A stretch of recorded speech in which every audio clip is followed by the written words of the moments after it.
Our stories start with our main character, Shin-Ae, eating, sleeping, and studying. That's all she loves to do. Some people said she is living a boring life, but she is satisfied with living life that way. The class teacher gave her a test paper. She scored 68%. How disappointing is that for a class average? I have said this several times. We have tutors available every day, even during the week, but you guys have never utilized them, and do you guys even read your book? The class teacher lamented bitterly. The class teacher told her students that she is not going to give them extra credits or curve the test for anyone. I am not spoiling you any longer, the class teacher said. Shin-Ae remembers how she studied every week for the test and how easy she finds the test, but was surprised to see that she had 68% in what she could have gotten at least 85%. During the lunch break, Shin-Ae and her friends were discussing about their scores and their class teacher's opinion about them. A 68%, can you believe that? And she believed that none of us are reading our books. I don't know about the others, but I know I read. That's all I do, Shin-Ae said to her friends. I even do all-night studies just to make sure I didn't miss anything, she said. So how much for getting a scholarship at the university? One of her friends asked. I will just be a stripper instead of studying hard for a scholarship, Shin-Ae replied.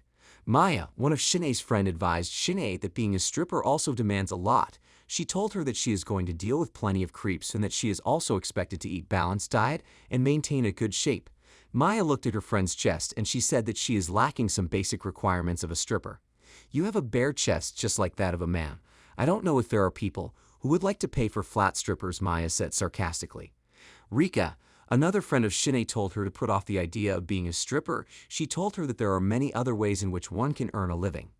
Rika advised that instead of being a stripper, Shin-Ae should end her no-dating attitude and get engaged with a guy. She said Shin-Ae might even be lucky to get a rich man for herself.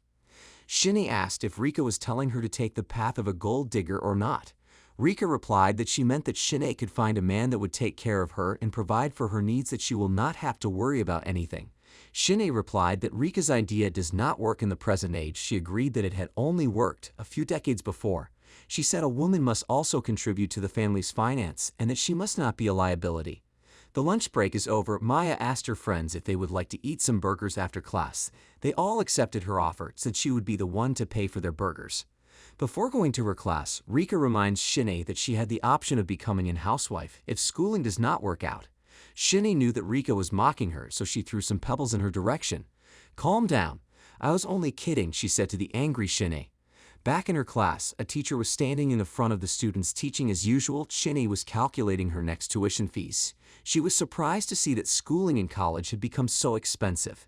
She thought if it will be possible for a high school student to work a full-time job. She thought that working a year as a part-time worker could earn her just enough money for a semester at the university. She thought that she could always take a break to save some money, but she doesn't think that her dad would approve her decision. The thought of being a housewife came to her mind, but she rejects it even though she wasn't against marriage, dating, or having a love affair. She doesn't just want to go through what her father went through after he got separated from her mom, not to mention what she and her siblings went through after their parents got separated. Boy, what are you looking at? She said to one of her classmates who was staring at her. The boy came with a flower to propose his love to Shin-Ae after school hours. Shin-Ae rejected the boy's proposal and walked away with her friends to a restaurant. That was too harsh on the poor guy. You could have done it nicely, Rika said. Rejection is rejection. I make no exceptions, Shin-Ae replied. Rika said that the boy was so cute and that he is also a German. Shin-Ae replied that she doesn't care whether the guy is a German or not. Rika reminds her that the boy had blue eyes. A waiter greeted the girls and asked about what they would like to drink and eat. Shin-Ae chose to take some beefs and orange soda. Rika and Maya desired to have burgers and water. Rika showed her friends the mask she wants to wear for a party. She asked if the mask is cute. Shin-Ae asked about her purpose for acquiring a mask. Maya responds that the mask is meant to be used at a party that will take place in a company where her dad works. She said it was a kind of masquerade party. Shin-Ae replied that she doesn't really like parties. She said that she prefers to stay at home.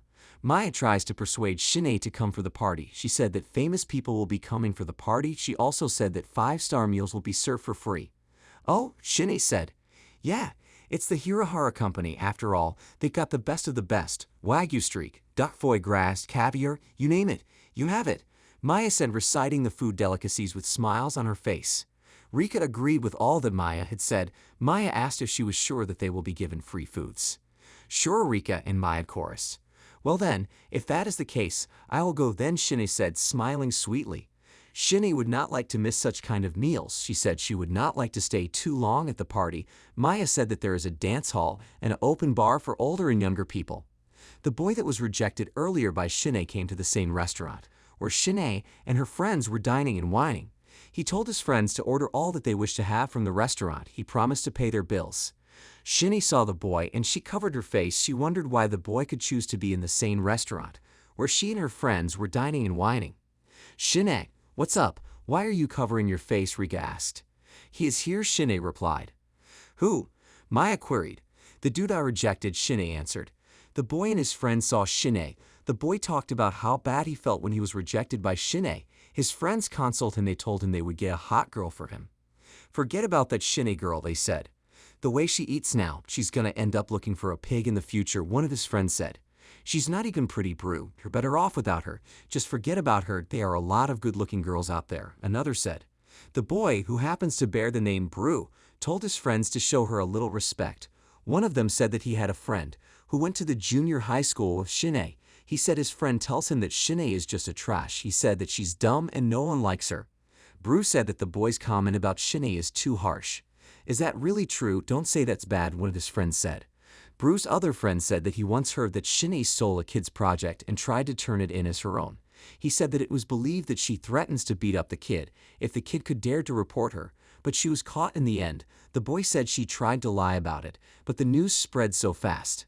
He said the whole school turned against her and nobody wants to be friends with her anymore. He concluded that Shin-Ae is a bad girl and that her friends are probably as bad as she is. Shin-Ae was annoyed with the boy's bad comments about her. Then she tossed her drinks at him with the aim of soiling his clothes with her soda drink. But accidentally, Brew stood up and the drink hit him and flowed down his jacket. What did I tell you? She's crazy, throwing drinks at random people like that, one of Brew's friends said.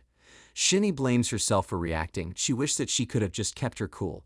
She explained that she did not want to toss the drink at Brew, but she intends to aim at his friend, who is saying all manners of bad things about her. He said that he's okay, except that his jacket got ruined as a result of her rash action. Shin-Ae told her that she will take care of the mess since Brew's jacket was messed up as a result of her rash action. Brew is surprised that Shin-Ae wants to remove the soda from her soiled jacket.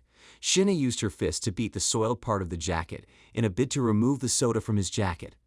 We are leaving before you embarrassed us further, Rika said, dragging Shin-Ae along with her. But I have not been given the burger, Shin-Ae protested. Rika told her that she would get better foods than a burger at the Hirahara party, and she dragged Shin-Ae away from the embarrassing scenery. Brew's friends tried to stop them, but Brew tells his friends to let them go. Brew's friends were surprised. They asked if he is sure of what he had said. He said he is fine, and he told them that most of the soda had gone away. His friends told him to be careful with Shin-Ae as he is still going to meet her at the Hirahara party. Shin-Ae was in Maya's house. She was reading some comics on her bed. She asked if she could get more comics. Maya's told her that she is supposed to getting ready for the party instead of reading comics. Shin-Ae answered that she is already prepared. She told her friends that they are the ones taking too much time. Rika and Maya replied that Shin-Ae had to change her leggings and get a better dress for the party. Shin-Ae said that she is only interested in getting the food and that she might not be able to feed very well if she wears a tight dress like that of her friends. She said that her dress is more comfortable than that of her friends. She reminds her friends that she didn't have any of the party dress with her. Rika gave her a swing dress. Now, take off your clothes. You wanted to be a stripper, right? Maya said, teasing her. At the party, Maya assured Shin-Ae that she is going to have a lot of fun. We are here. All right, girl, it is time to put on our mask, Maya said happily. They all put on a kind of mask made with fabric. It looks like that of a sunglass. The mask covers their eyes region, but it doesn't cover their eyeballs. Shin-Ae happens to be the only strange person, because she wore a plastic mask that covered her whole face. Everyone was staring at her. She asked her friends why everyone was staring at her. They told her that it was because of the kind of mask that she wore to the party. Shin-Ae explained that the mask was all she could get in the last minute of her preparation for the party. Maya told her friends that a lot of people that are invited to the Hirahara party belong to the upper class. Shin-Ae asked that how did they get qualified to attend the party, since most of the party's participants are from the upper class. Maya explained that her father had been working with the company from the beginning. She said that courtesy of his father's hard work in the company, her family gets invited all the time and are allowed to bring some friends along. She advised her friends to behave well and not to cause trouble. Maya reminds Shin-Ae of the incident that happened the previous day. She told Shin-Ae that the boy in question is from a prestigious school. She told the unbelieving Shin-Ae that the boy's school uniform cost $10,000. She told Shin-Ae that she was lucky that the guy didn't ask her to pay for damages. Maya warned her not to misbehave. She said that Shin-Ae could bet that most of the participants are wearing expensive clothes. Rika and Maya went to dance while Shin-Ae stood and watched them. Some guys asked her to dance with them. She walked away and went to the dining hall. She decides to try out all the delicacies. She found a delicacy called tiramisu. It was the last one on the table. She quickly takes it away before a guy could take the delicacy as his own. The guy stepped on her shoe intentionally and he took the delicacy from the greedy Shin-Ae as she fell on the floor with many other delicacies. Shin-Ae looked at the guy who tripped her off and make her fall. The guy was a Q-tip. "Hey, that's my cake. I got it fair and share. You better give me back," she said, threatening the Q-tip. "Give it back. With that sad low-quality outfit of yours, don't make me laugh," the Q-tip said, insulting her. The Q-tip insulted Shin-Ae. He called her a fat ass. He said that she could eat the amount of food on the floor to her satisfaction. He was surprised that someone of a low standard like Shin-Ae was able to attend the party. Shin-Ae was angry at the Q-tip and she tossed heavy chunks of foods at him. The chunks of food landed on his back. It messed up the Q-tip's suit and jacket. "Oops, my bad. I was aiming for your mouth, but I hit your asshole instead," Shin-Ae said mockingly. The Q-tip was annoyed with Shin-Ae. He told her that he was wearing a customized suit. He told Shin-Ae that his jacket cost $10,000. Shin-Ae ran away and she lost contact with the Q-tip, who was distracted by a friend who called him. "As long as he doesn't come of this ballroom, I will be saved," she thought within herself. She decides to leave the party after ruining the Q-tip suit. She sensed that she had to get out of the party. She decides to call Rika and explain what happened to her. Rika picked up her phone. She got to know that the caller was Shin-Ae. Shin-Ae said that she would like to go home, since they've spent more than 2 hours in party. Rika told her that she has been dancing in the ballroom and that she will come and take the food later. Shin-Ae told Rika that she could go to the dining hall, which is the next after the ballroom. Rika and Maya were carried away with the music of Tim Hurdleson. She promised to call back, then she hung up the call. Shin-Ae decides to act cool and redial her friend's phone number, but the calls got forwarded to an automated voice messaging system. Shin-Ae thought that she had been ignored by her friends. Unknown to her, a guy was standing beside her. The guy offered to help her. She said she wants to leave the party. The guy promised to give her a ride. She called the guy a perv. Then she ran away. She hoped that her friend picks her calls, but as she was closer, she could see Maya and Rika discussing about her, but they weren't able to see her. Rika complained to Maya that she is getting multiple calls from Shin-Ae. She asked Maya if she understands why Shin-Ae dislikes parties. Maya explained that Rika could be so boring sometimes, though she is super cool and friendly. Rika decides to turn off her phone. She guessed that it will be easier to ignore Shin-Ae's calls. "You two are gonna pay for this," Shin-Ae said in anger as she walked away. The perv offered to take her home and he asked for the permission to explain himself. But Shin-Ae gave him no chance. She asked that as he trying to stalk her, she threatens to call the police if he comes closer to her. The perv explained that he is often forced to play politics by coming to a party like this, where it is hard for him to find genuine people like Shin-Ae. He offered to help her get out of the party. He told her that she could prank her friends by accepting his offer as a payback for ignoring her calls. Shin-Ae agreed to what he had said. Shin-Ae is happy that she is finally going to have some fun.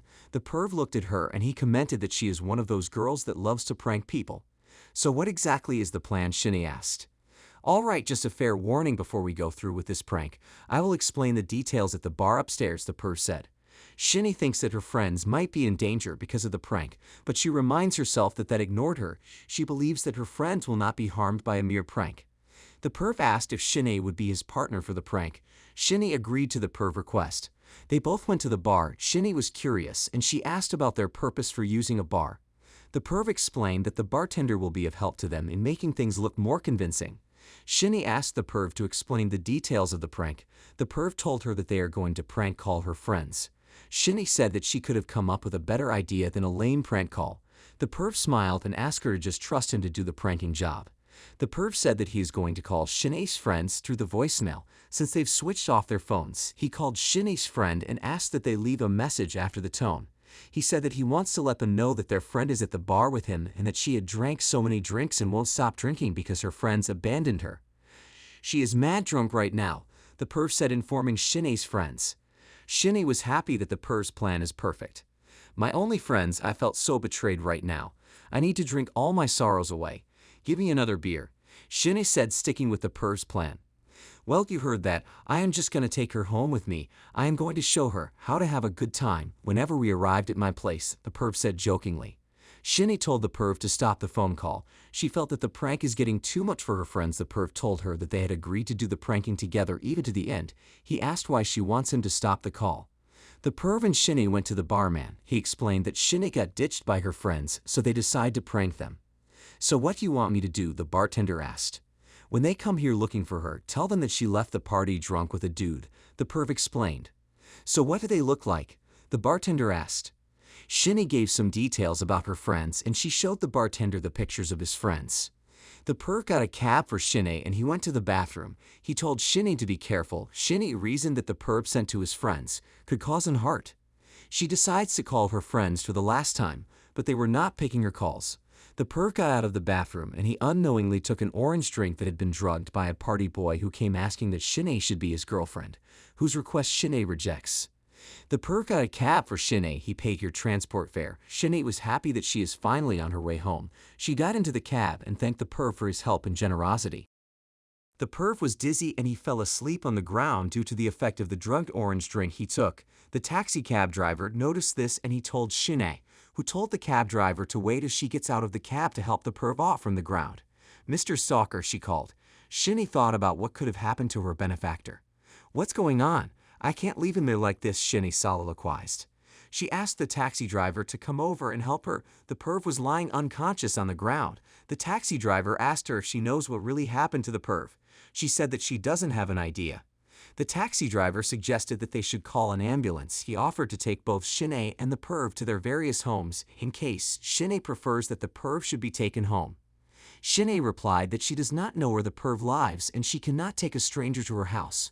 The perv opened his eyes a little and he spoke slowly that he doesn't want to be taken to the hospital. He said he doesn't have health insurance. Shin-Ae told the perv that she will not take responsibility if the perv's health condition got worsened. She asked if the taxi driver to have her carry the unconscious perv in his cab. The taxi driver assists Shin-Ae in carrying the perv and they drove off. At the party, Maya and Rika were looking their favorite celebrity, Tim Hiddleston. They heard that he attends the same party. Maya has been a die-hard fan of the celebrity. She followed his blogs and she liked his pictures. She said to Rika that she could identify the celebrity by his cheekbones. Just like Mr. Jackman's godly muscle, Rika said, but the celebrity already went away before they could see him. Rika was sad that she did not have a chance to take pictures with the celebrity.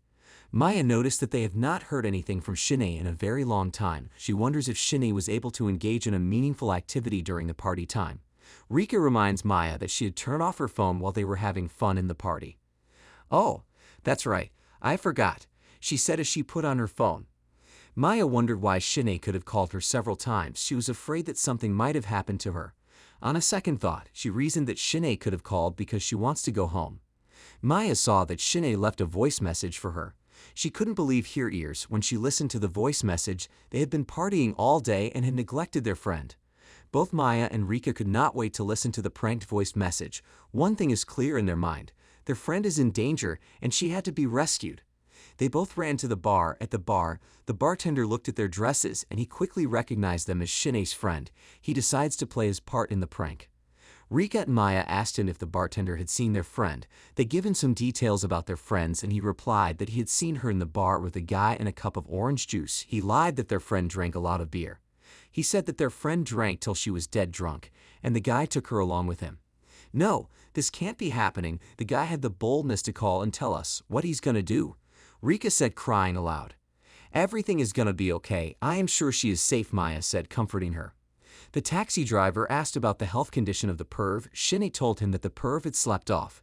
Shin-Ae could see that the perv smelled nice. Then she perceived that his unconsciousness might be as a result of his allergy to the orange drink. Shin-Ae was afraid because everyone saw her while she was giving her orange drink to the perv. Will they believe my innocence? This is bad. His family is probably rich. They are probably gonna do what it takes to send me to the prison, she said, talking to herself. The taxi driver advised Shin-Ae to call one of the perv's relative or friend and inform the person that the perv is going to the hospital.